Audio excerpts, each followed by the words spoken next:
Today I'm going to update you on the first quarter of our homeschool year. We've made a few changes, so I'm going to share what we've changed and how things are going. Hey, I'm Lindsay and welcome to One Praying Mama. My desire with this channel is just to encourage you and let you know that if I can do this, you can do this. So last spring I shared a couple of videos with our curriculum choices for this year. So I will link those videos in the description down below, and I won't go through everything that we're doing. But I will share the things that we're changing and kind of what we're changing from, what we're changing to, and why we made that decision. One of the most beneficial changes that we have made is to my son, who is in 3rd grade, his language arts curriculum. So I shared last year that we used master books, and I was going to switch them to the Good and the Beautiful. And my 6th grade daughter is thriving with the Good and the Beautiful curriculum. But my son, it just seemed like it wasn't the right fit for him.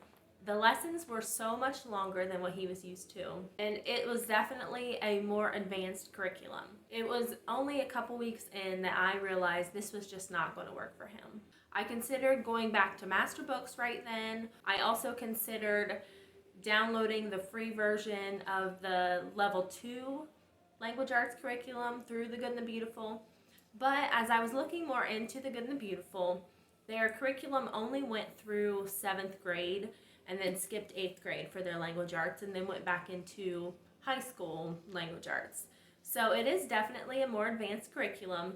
And no, we didn't do the placement test. I just figured that we would adjust into it, and my daughter did great. But I prayed about it, and I decided to just stick it out for a while and give it a really good try.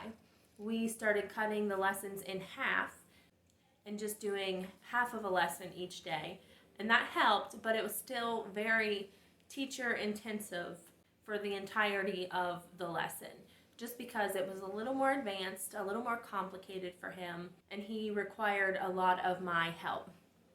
And I could tell this was kind of hurting his confidence a little. He had loved master books last year and loved how easy it was for him to do the lessons on his own. Yes, some of them required my help or him to read to me or something, but that was generally when it was assigned.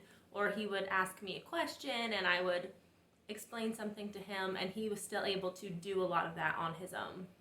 So I just kept praying about it, and at the 6-week mark, reevaluated, and I really felt like it would benefit him to go back to master books. So I talked to my husband about it, and he agreed. And then I talked to my son, and he was so excited to go back to master books. So when that came, he was thrilled, and he has been thriving with master books level 3, language lessons for a living education.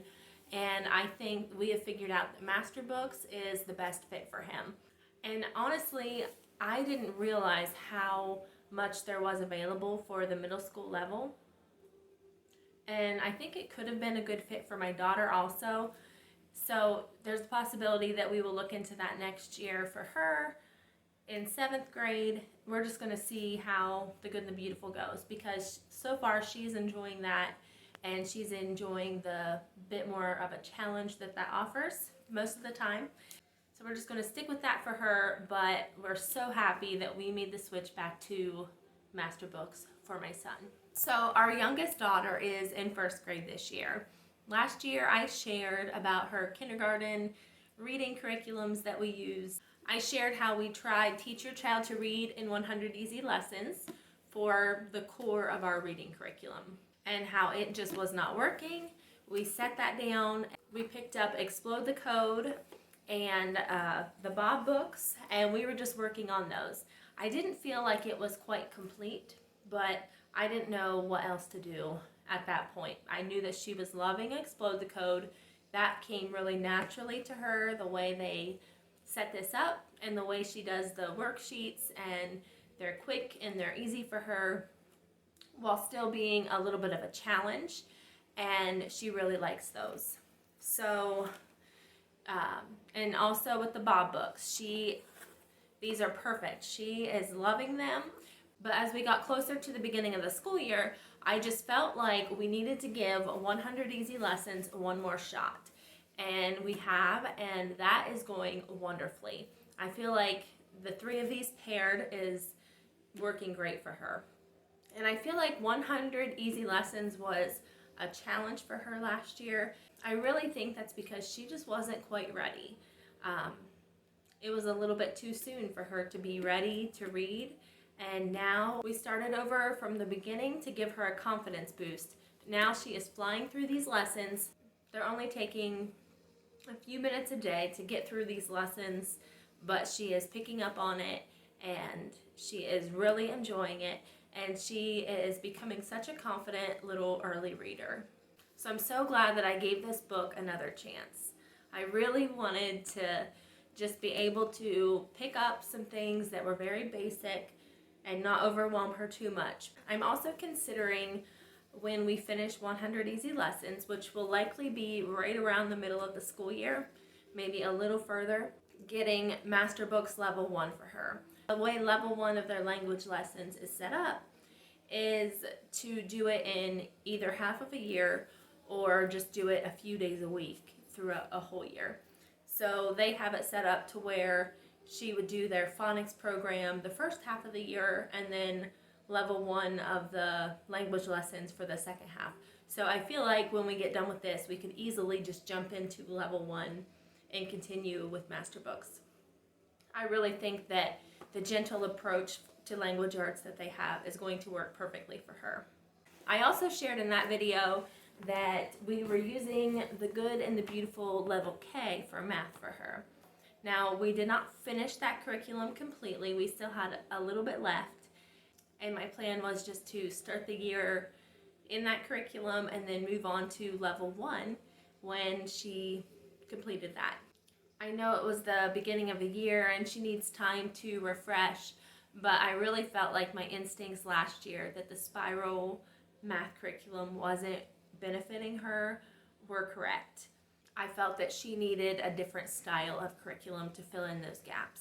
So I did some looking and I found Kindergarten Math with Confidence. I went ahead and went with the kindergarten curriculum because I felt like there were some concepts in the kindergarten that she just didn't have enough time and experience with to fully grasp and comprehend those topics, and she wasn't going to be able to build on them. So we are going through Kindergarten Math with Confidence and going through what it is that she still needs to work on. And this curriculum is mostly the teacher's guide. Most of these lessons are hands-on. We play games, we play with pattern blocks, we play with counting blocks and different manipulatives, and I really think that is what she was missing. She had a few manipulatives and they did play games in the Good and the Beautiful, but it just was not enough time on each concept to really drive it home for her. And the spiral just, I don't think that was her learning style. So there is a lot of hands-on with this curriculum. It also comes with this workbook and she does one page each day. It's very good for hands-on learners who don't like a lot of workbook pages. She loves the workbook page that she has with this, but she really is thriving with the hands-on approach and the mastery-based approach of this curriculum. The other changes that I made were to our morning basket. That is when we do our Bible, our memory work, and our family subjects. And that's where I added in some other things that I felt would be good for our family. I share about that and the changes we made in a video that I will also link below. But I feel that these changes that we have made have really set our year up to be exactly what we need. I love that homeschooling is allowing me to get to know each of my children better and their learning styles and the things that they thrive in and the things that they struggle with. And I just feel like it's a perfect opportunity to be able to raise them to be the people that they're created to be. Now, I could look at these things as a failure, that I had to change all these things, but I feel like each time I realize when something isn't working and then figure out what is, that I am just becoming a little bit more confident and a little bit more prepared for the future and knowing my children a little bit better. I do not plan on being a curriculum jumper. I feel like these things, as we decide that this is what works, that these are the things that we're going to stick with throughout. And there are still a few things that I am not sure about. Our history this year, I'm not sure that I am sold on the history that we chose, but we're going to keep doing it this year. But I still haven't decided if that's what we're going to stick with and keep going on through that program. The same with our science. We are continuing with the science that I chose for this year, but I'm still not 100% sold. I still feel like there might be something out there that would just fit our family a little better and that would fit maybe my teaching style a little better. So we're going to keep going with what we've got for now, but I'm also going to be open to making the changes that I feel that we need to make in our homeschool. And I'm going to be open to trying out those things and, trying things until we find what works for us. So what are some things that you have changed in your homeschool? Share that with me in the comments below. And what are some things that you look for with a history and a science? Like, what is your style? I'm still not sure what our style is as far as history or science. I feel like I kind of think that our history might be a little too textbooky, and our science is unit studies, but it just doesn't feel like the best fit for us.